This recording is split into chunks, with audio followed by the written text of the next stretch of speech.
नौजवान शायर भरपूर तालियां नाल इस्तकबाल करांगे अदनान मल्ली।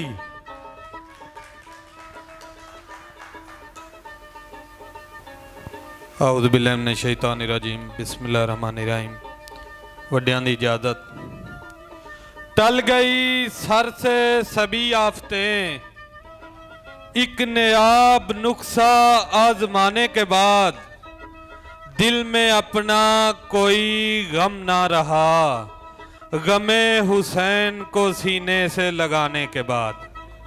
जी शुक्रिया।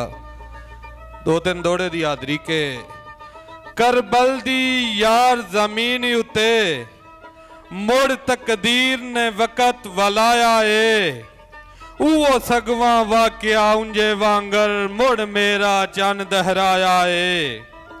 ते किंज हक ते हुसैन शहीद होया है, आयतुल्ला साफ विखाया ए, ओ उंजे वांगों यजीद दे पुत्रां दे गल पटा ईरान ने पाया ए। जी शुक्रिया, जी शुक्रिया। दो दौड़े के दिन दिन आंदे अदनान मल्ली पर रात दी अपनी चासे, जेड़ी अख च अख पा कीती जाए गल बात दी अपनी चासे। ते रले सज्जन जो गुजरेंदे ने लम्हात दी अपनी चासे, ओ नहीं उधर लांदी फूना ते गल बात दी अपनी चासे। जी शुक्रिया के ना अख खुली ना ख्वाब टूटे, ना अख खुली ना नींद टूटी, पर ख्वाब सारे ही चूर हो गए। मेरे बख्तां दे सारे बेली बख्त हर गए ते दूर हो गए। मेरी अख दा जो नूर हासे, ओ कई दी अख दा ओ नूर हो गए। कई खुशी तो छड़ गए ने ते कई दानी मजबूर हो गए। ते बंदे अपना मतलब कड्ढन लई दानी क्यों गलत विसा दे छड़दन, ते जर मार ले आके लालच विच पहरेदार भी राह दे छड़दन। ते उदों दुश्मन कोंदे ने मर्जियां दा जिदों अपने साह दे छड़दन, ओ जेड़ा यार शरीक तो बच जावे ओनू सके फा दे छड़दन। जी शुक्रिया के दो तीन दौड़े मैनूं शक के तुहानूं मज़ा नहीं आ रहा, ते चलो कोई गल नहीं, मैं फिर भी पढ़ने ने।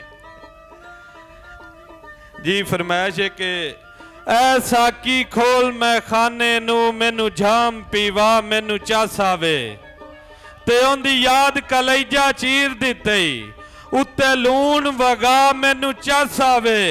ते उंदे बाज गुजारा नहीं दानी ओनू ए समझा मैनू चास आवे, ओ जे नहीं मनदा पैमाने विच घुट जहर ला मैनू चास आवे। जी शुक्रिया। जे नहीं मनदा पैमाने विच घुट जहर ला मैनू चास आवे, ते मैं रिंद जू होया मैं खाना ताइयों यार सजा के चास लेना। दो चार इश्क दियां डंगियां नू मैं नार रला के चास लेना।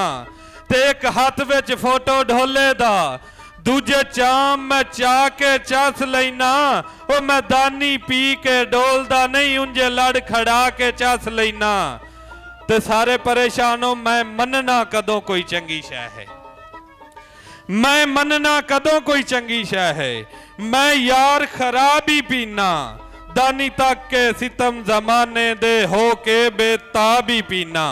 ते कदी नाब तोल के पीती नहीं मैं बिन हिसाब ही पीना। वो इत्थे लोक लोकां दा लहू पींदे न मैं ते फकत शराब ही पीना। जी शुक्रिया।